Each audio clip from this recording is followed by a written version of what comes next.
So sometimes you're selling mom and dad's house and there's brothers and sisters involved, and maybe mom and dad didn't have a will, or they had a will but they didn't have a trust. A trust makes you guys automatically involved as the people in charge of the house once they pass away. But if there's no trust involved, which I highly recommend if you're watching this and you're like, oh God, I wonder if mom and dad have a trust, find out and help them make that happen. Especially if you're in your 50s and 60s and your parents are in their 70s or 80s, that all needs to happen because it leaves you in charge of the estate with nobody else involved. And the public doesn't know about details or anything. But if your parents didn't have a trust, then you'll go through a process called probate, and that can take 2 or 3 months.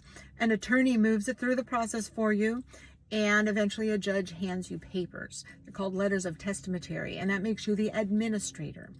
And once you're the administrator, you can then sell the house, you and your sisters and brothers, or however it's happening, okay?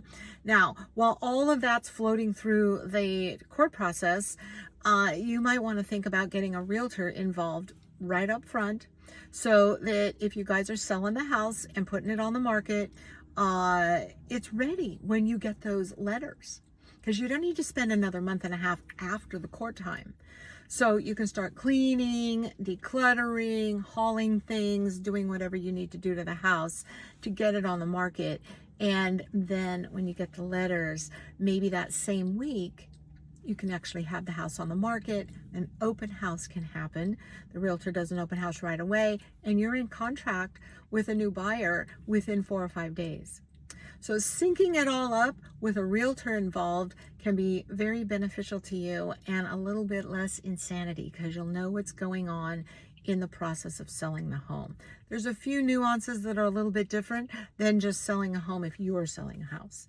When it's probate, there's a little bit different paperwork and some other advice that your realtor might give you. So get them involved right away, and it'll make the whole house selling process a little bit smoother.